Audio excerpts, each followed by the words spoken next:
Welcome back to week 3 of recapturing my creativity. This week I'm going to do a reference photo. I'll put it out here on the screen. It's just a simple photo from Unsplash.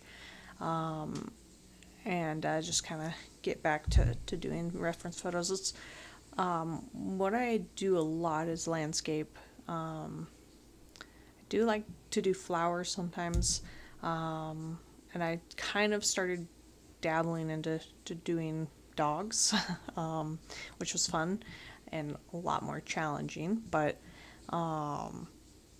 definitely landscape is my main choice or option, thing I'm kind of the best at. But anyways, to start, I just like to do a light sketch.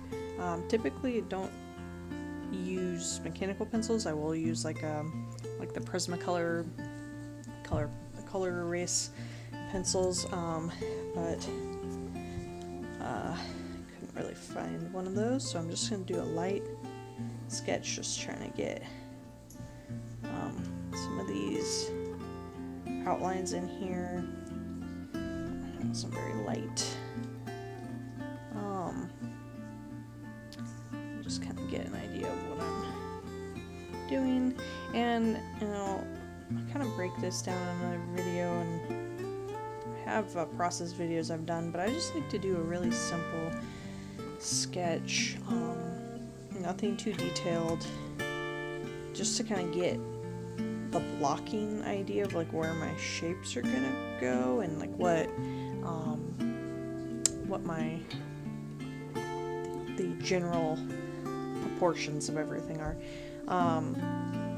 I used to like grid everything out or use several different gridding methods, which I think work for things like dogs or things where the proportions that you want them correct. It just really depends on how you like to paint and draw.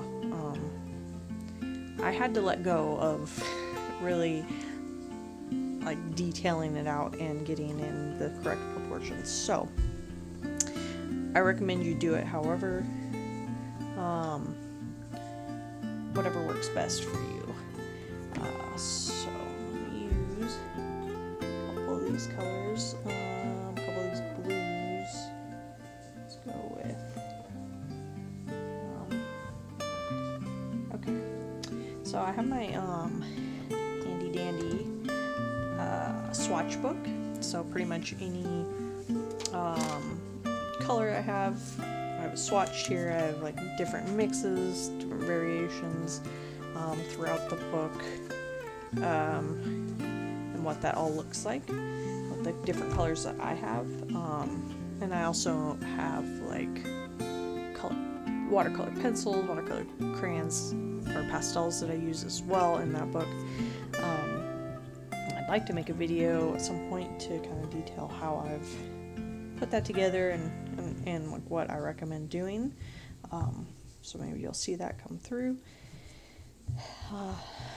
So let's start with the sky, kind of get that in here.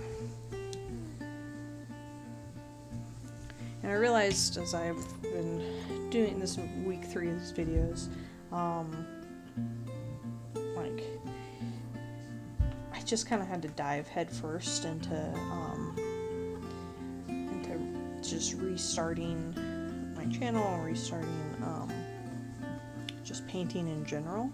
I'm sure some people can relate. Sometimes you just kind of get caught up in things, and the last thing I have energy for tends to be painting or any sort of creativity, especially after having a baby. But now that we're over a year into this, I kind of figured there's no time at present to kind of hop on back into that and just get something going. So this idea just kind of sprung from that. Also, it's just like a little bit less planning than some of the other videos and a little bit less editing. I do have other ideas, and I'd like to put out other videos, but we'll see kind of what happens from those. Okay, I have my sky here. I guess the hard part about doing these live is I like to let things dry a little, but kind of go with it. It's supposed to be a sketch.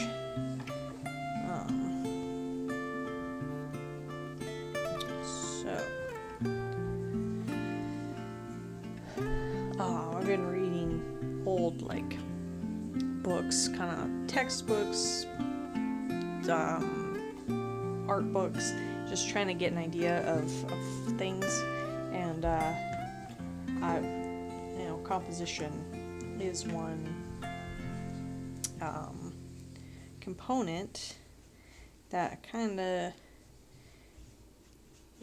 don't really think too heavily about when I'm laying out my paintings, but there's a lot of elements that I think are really valuable. If you're doing a sketch like this, I really think playing around and working on your skills and your developing your techniques are probably the most important piece,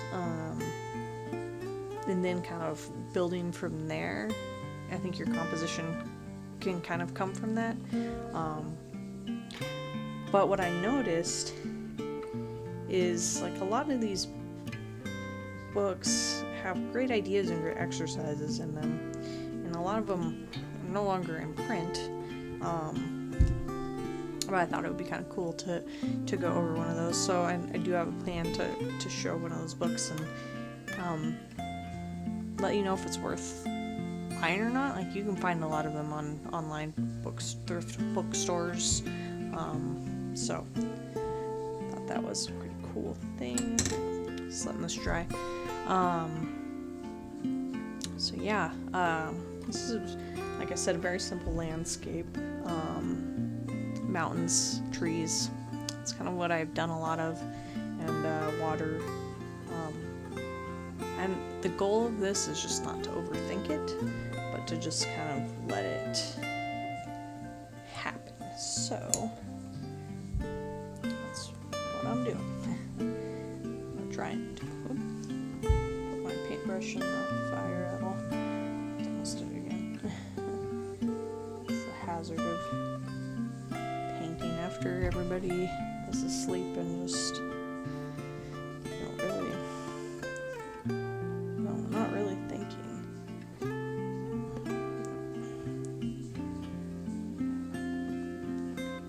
Normally I would let this whole thing dry a little bit more. This kind of works as I want these to fade into the background. Just kind of mixing various blues.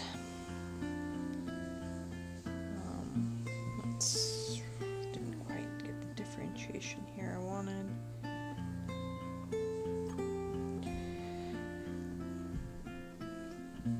Yeah, I just have an exhausting day where all you want to do is just kind of sleep, but you have so much to do. That's kind of what this is. Alright. Some more depth to that.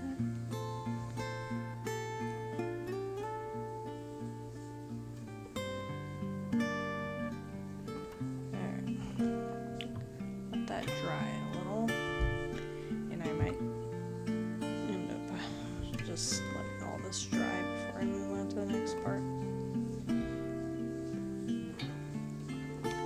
Love doing mountains. There's something very fun about trying to get the depth, especially with watercolors. You can really do it in such a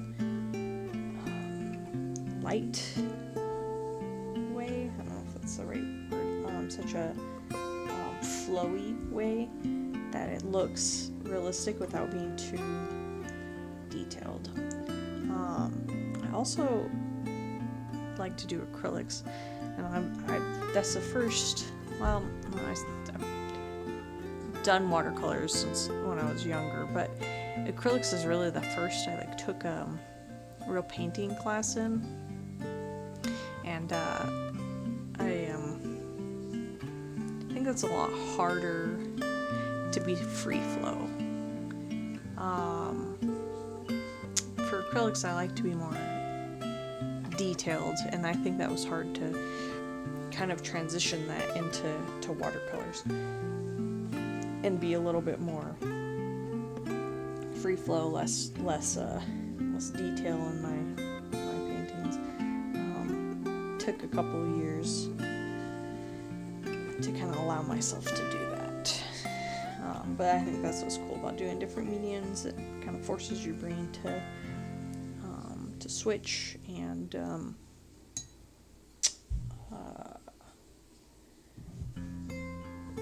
really think about what you're painting and how you're painting it.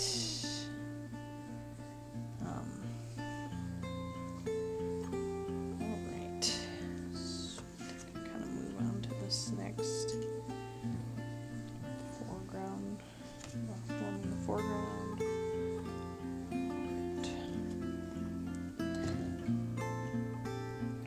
There's so many good resources and stuff on YouTube to kind of get ideas of how to, especially if you're new to watercolors or new to any type of painting medium. But YouTube is a great resource. I just think you always need to take a class, which is cool if you can, because then you can meet other people who are kind of in the same boat. They're wanting to learn, or they're just trying to do something for fun, but it can get expensive. That's the one downside. YouTube is free. That's kind of why I like the idea of doing YouTube videos. But I also don't want to discount the value of what you can learn from those in-person paintings, because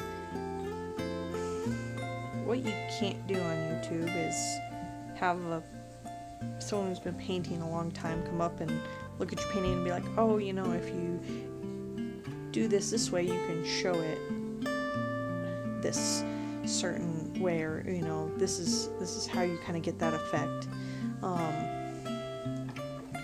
So I've only taken one in-person watercolor class. Like I said, it was a little on the pricey side, but it was fun. I definitely recommend it if you can afford it.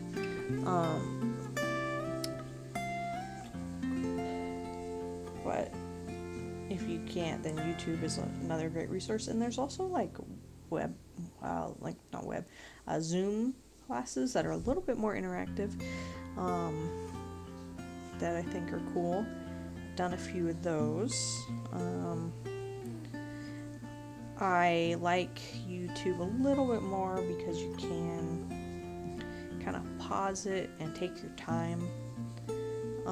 I found that sometimes the live online classes went a little fast during their demonstrations.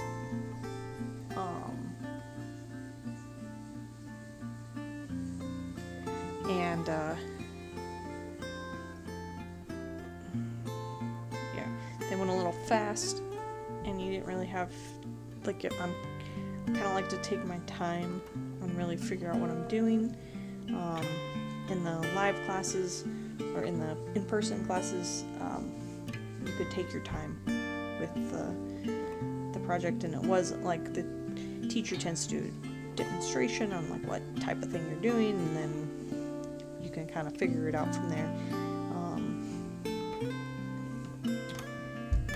But the YouTube class tends to have, or like the the Zoom class webinar type things tend to have a reference photo, kind of like I'm doing today. They pick a reference photo and then they kind of do step by step of how they would, the pieces they would pick out of it, which I think is very valuable. But it's hard for me sometimes to go at those paces. So, I would say if you do one of those classes and you have the ability to watch it back at a later time, sit in on the class, listen to it, and then replay it for yourself later. So you can kind of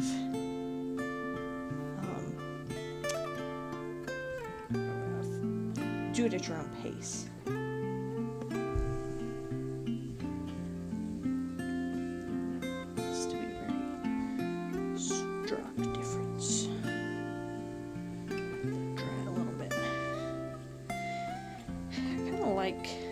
This idea of talking and doing this because it distracts me a little bit, where I'm not as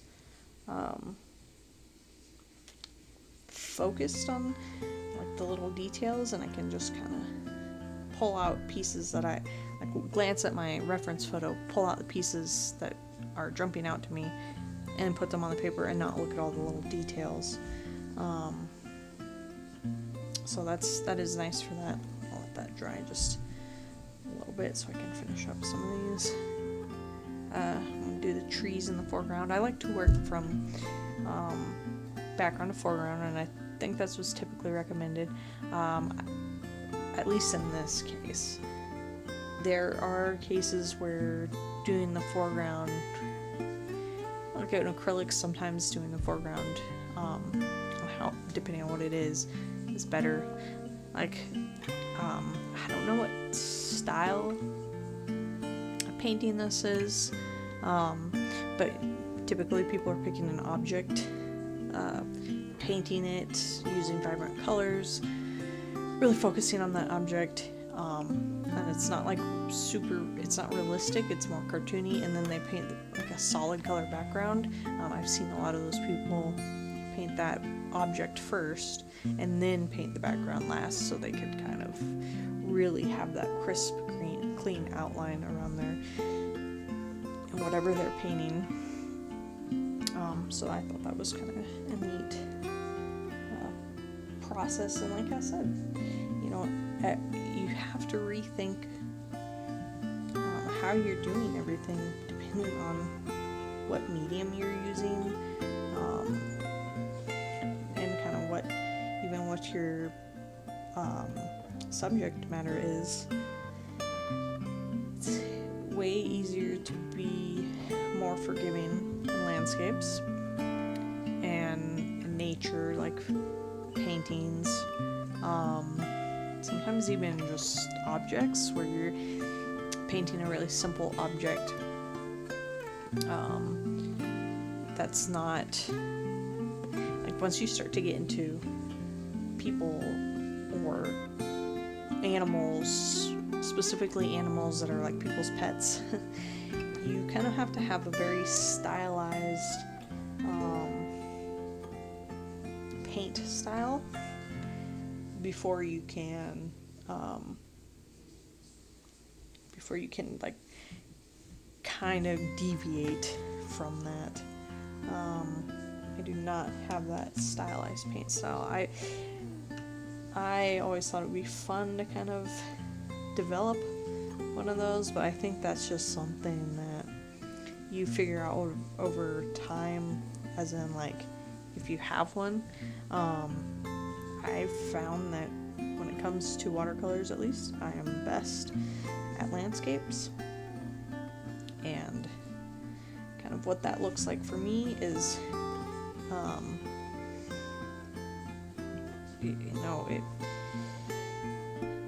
it varies from picture to picture, but it kind of always is the same. Like I have the same style of tree, same style of mountain or whatever, you know.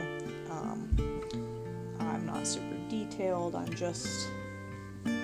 just kind of go with it. This is the bottom. I'm just trying to paint trees, bushes and stuff. Like I said, I've painted dogs. I started dabbling in that. I painted up my dogs first because I thought that was a good place to start. And it was, because you know, you can't really offend someone yourself if you're painting your own dogs, but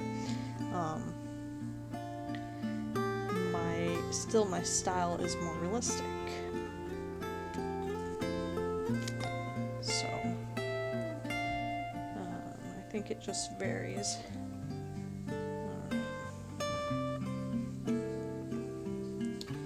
I'm kind of changing it. Like, there's very strong trees. Like you see a bunch of trees in the foreground. In the reference photo, you'll see when I post that. But kind of just putting some shrubs and grasses instead.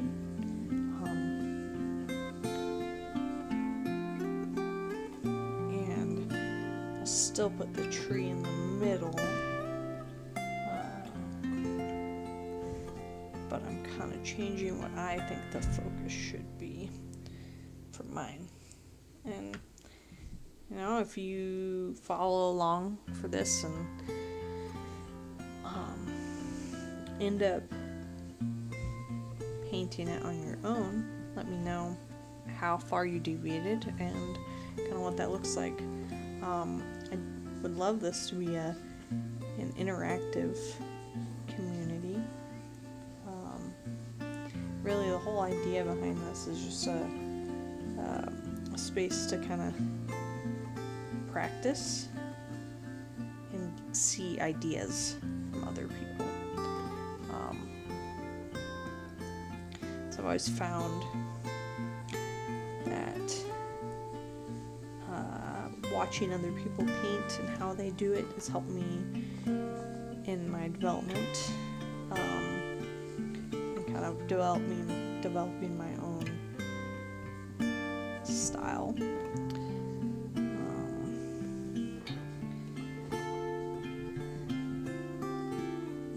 The other thing I like about watercolors is it's hard to copy or emulate something exactly, because it all is just dependent on how much water and just a bunch of different factors. Specifically how much water you're adding. So it kind of gives you freedom to be yourself in this. Acrylics, I always felt like I had to copy. And I'll talk more about that in another video, but I always felt like I wanted to copy what I was seeing exactly. I'm not saying that's the right path for acrylics, even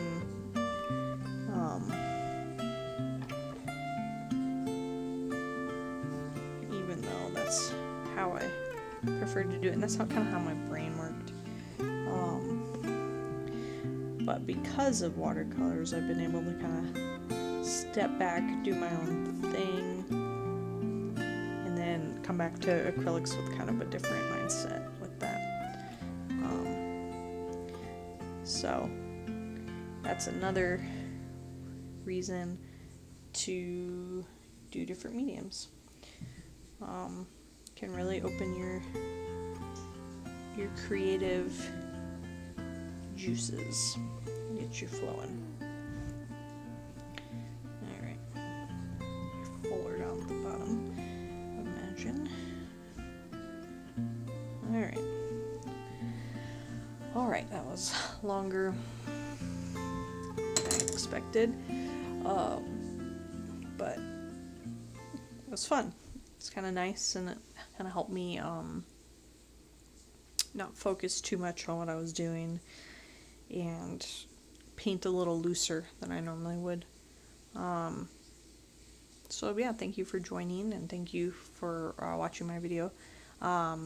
If you want to see more, hit like and subscribe, and let me know what you're interested in seeing, and kind of what you like to paint, and what you want to learn more about. So thanks.